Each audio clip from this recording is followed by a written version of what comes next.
Tous à l'Opéra, c'est le nom de l'opération organisée demain à Clermont par le Centre Lyrique Clermont-Auvergne. Avec nous pour en parler, le régisseur général du Centre Lyrique, Pierre Thirion-Vallée. Bonsoir. Bonsoir. Qu'est-ce que vous avez prévu justement pour nous emmener tous à l'Opéra demain? Alors c'est tous à l'Opéra et en fait à la Maison de la Culture de 10h à 18h. C'est à l'initiative de la Réunion des Opéras de France. C'est la 6e édition et c'est à l'occasion des Journées de l'Europe, puisqu'on est très proche du 9 mai, la possibilité d'ouvrir grand les portes de ces maisons qui accueillent des milliers de spectateurs et qui, pour montrer un peu les métiers, montrer les coulisses. Alors, la thématique de cette année, c'est la Passion. On sait que la Passion irrigue l'opéra. On rediffusera, donc on retransmettra la Traviata, qui est une production du Centre Lyrique d'ailleurs, à différents moments de cette journée demain. Mais c'est aussi la possibilité de montrer les costumières passionnées par leur métier et qui donc montreront leurs costumes. On en a une vingtaine qui sont exposés donc dans ce grand hall de la Maison de la Culture, qui est donc transformé en musée éphémère du costume de scène. On aura aussi des musiques, évidemment, du chant, avec des chanteurs du conservatoire et un guitariste. Donc là, on amène des jeunes talents, on les met en avant, des conférenciers. Je préfère des rencontres au mot de conférence, mais Roland Duclos, Delphine Pinaza, directrice du CNCS de Moulins, mais aussi Jean-Louis Jam, Gérard Loubinou. Ils vont nous parler de la Passion, de l'opérette. Ils vont nous parler du costume, pour Delphine, évidemment.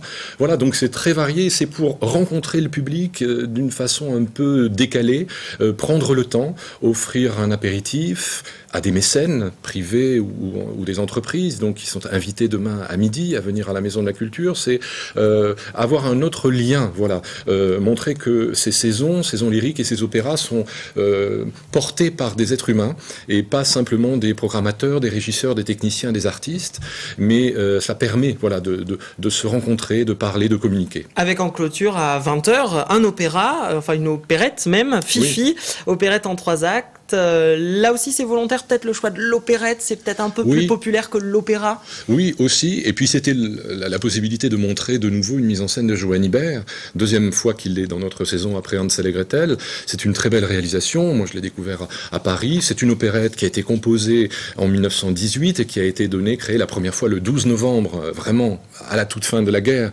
et avec cette passion des corps, cette envie de dire nous sommes vivants, on a passé ce moment terrible.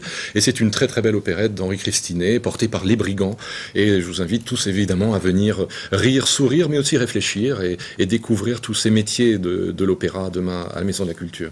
Comment vous expliquez que malgré tous les efforts du milieu de l'opéra et notamment aussi du Centre Lyrique, l'opéra reste une discipline artistique qui paraît encore élitiste? On peut pas parler du prix par exemple, parce que je regarde demain pour Fifi, il y a des places à 5 €. Mais comment vous expliquez que ça continue de paraître comme une discipline élitiste?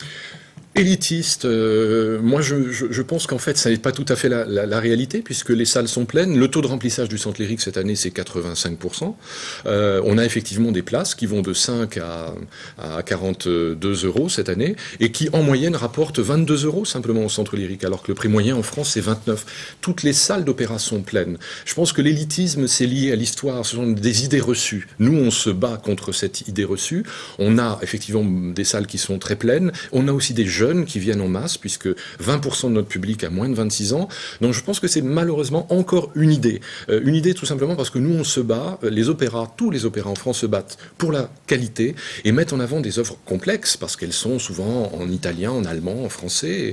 C'est du chant, mais c'est aussi de la danse. Elles sont des objets particuliers et qui ne sont pas effectivement dans la culture télévisuelle des Français actuellement. Mais les salles sont pleines, on fait des efforts tarifaires importants, on fait beaucoup d'actions de médiation. Donc je pense que cette élite-là, maintenant, eh bien, elle est pour tous. En tout cas, au Centre Lyrique, on se bat pour la qualité et une saison populaire de qualité. Très bien, donc pour ceux qui connaissent bien l'opéra ou qui le connaissent moins bien, tous à l'opéra, c'est donc demain, toute la journée, de 10h à 18h à la Maison de la Culture à Clermont, avec suivi d'une représentation à 20h de l'opérette Fifi, salle Jean Cocteau. Pierre Thirion-Vallée, merci d'avoir été notre invité.